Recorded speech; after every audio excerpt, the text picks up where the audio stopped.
Ave Maris Stella. Hello and welcome back to Vatican 20 Year. This is your host, Father Matthew Schneider. I am a priest of the Church of Christ and I teach theology. This is a podcast on the StarQuest Production Network at sqpn.com. Today we are on day 303 and we're covering Ganymed Spes 12 to 13 on things of earth should be related to man. If you want to follow along, we have a reading plan and more details at sqpn.com/Vatican. Yesterday, we started part 1, and we talked about how we Catholics need to decipher the signs of the times, such as values and questions asked of us. Today, we're going to continue this part 1, the Church and Man's Calling, and we're going to start chapter 1, the dignity of the human person. The summary of today is that man is created in the image of God, so has dignity. But man chose original sin, and this complicated our state. Paragraph 12 has 5 subparagraphs, but they're relatively short, so we'll read them in 3 parts. A and B talks about how man has questions, and the Church understands this. C talks about how man is in the image of God, and so man is able to know God. D and E talk about how God made us social and God made us good. Let's get straight in and begin with 12a. According to the almost unanimous opinion of believers and unbelievers alike, all things on earth should be related to man as their center and crown. B. But what is man? About himself he has expressed, and continues to express, many divergent and even contradictory opinions. In these, he often exalts himself as the absolute measure of all things, or to debase himself to the point of despair. The result is doubt and anxiety. The Church certainly understands these problems. Endowed with the light from God, she can offer solutions to them so that man's true situation can be portrayed and his defects explained, while at the same time his dignity and destiny are justly acknowledged. This paragraph begins by talking about how people recognize that things on earth, things in the created universe here, should be man-centered. This is valuable because we aren't centered on just man as just one other being, but man as something special compared to other animals, compared to other beings. But then we have to ask, as 12b starts, what is man? Who is man? Who are we? Many people give different answers about this. Many people say that man is super great or super horrible or all kinds of things, this kind of optimism, pessimism. Many people are super anxious about it. They get anxious about, okay, who am I? What does it mean to be human? Things like that. The modern world often feeds this anxiety. A lot of social media and the kind of fear of missing out, FOMO, comes from this idea.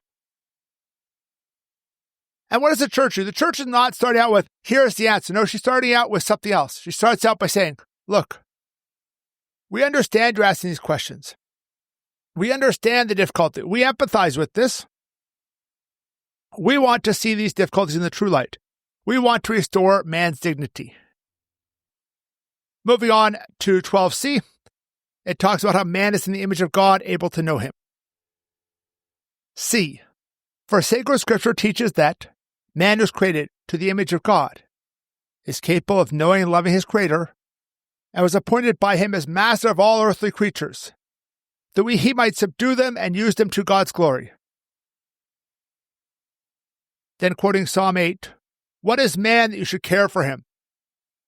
You have made him little less than the angels, and crowned him with glory and honor.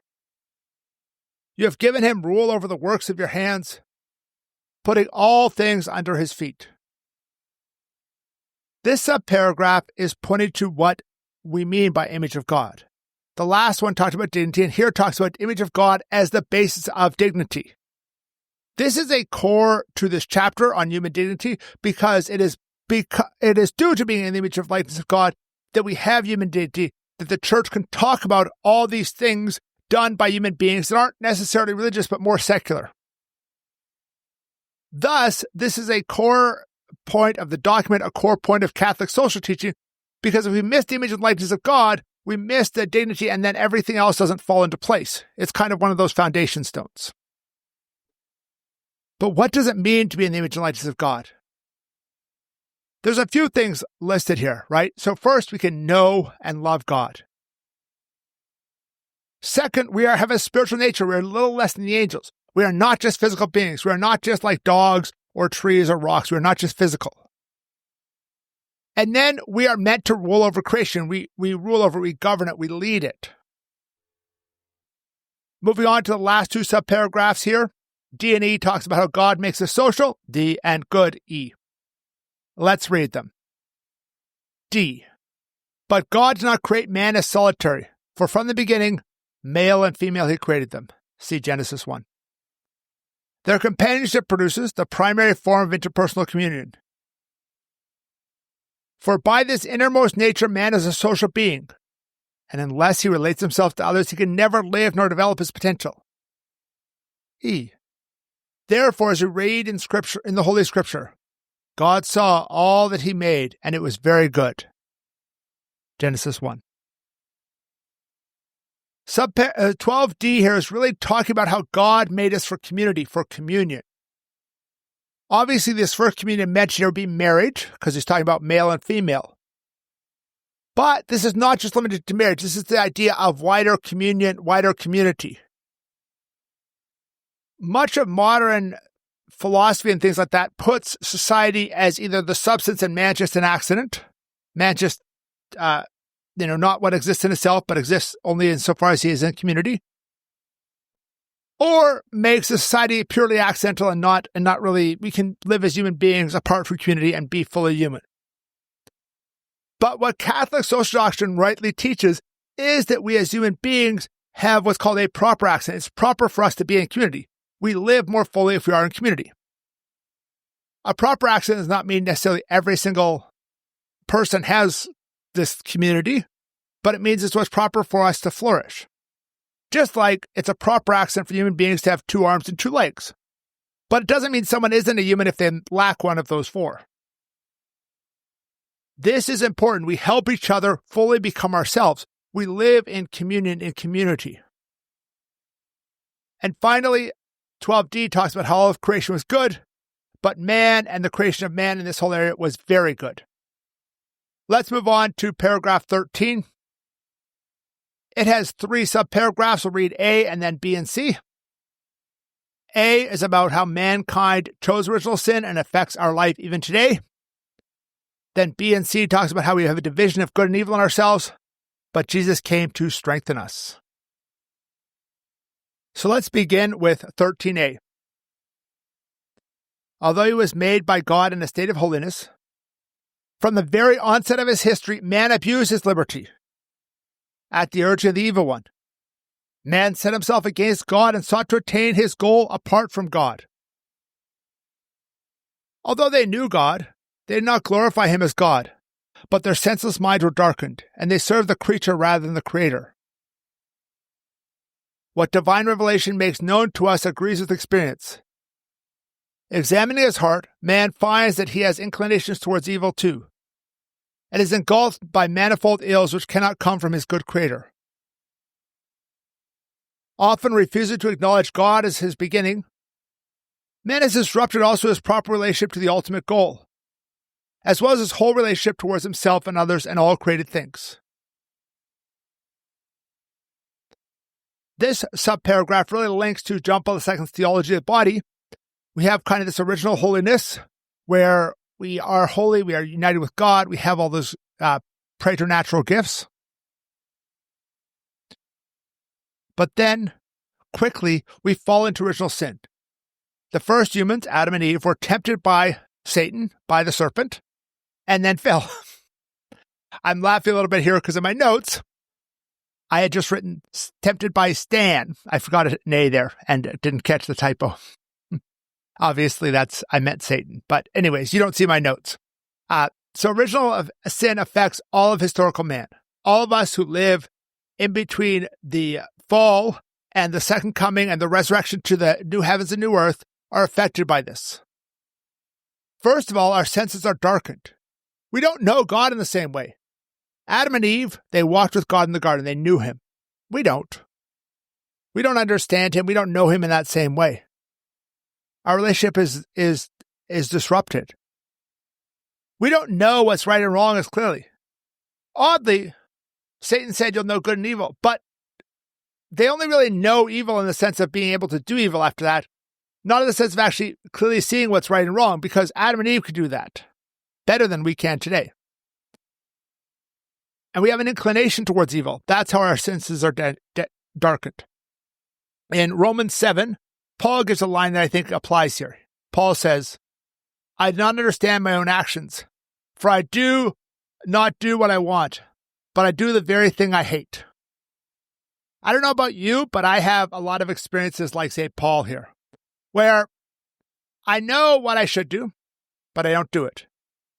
Where I'm doing something and I know this is not what I want to do, ultimately in a deep down, but I'm weak. And that's just life. Human beings in this time and place, that is the reality until we reach the resurrection or until we die and go to heaven. Moving on to 13b and c, it talks about the division of good and evil in ourselves, but also the incarnation that Jesus has to save us from that, to strengthen us.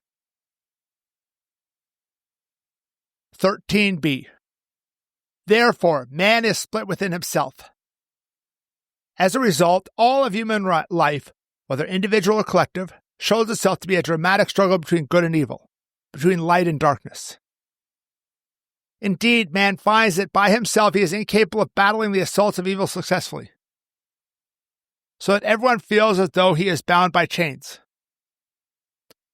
But the Lord himself came to free and strengthen man, renewing him inwardly and casting out that prince of the world, John 12, who held him in the bondage of sin. For sin has diminished man, blocking his path to fulfillment.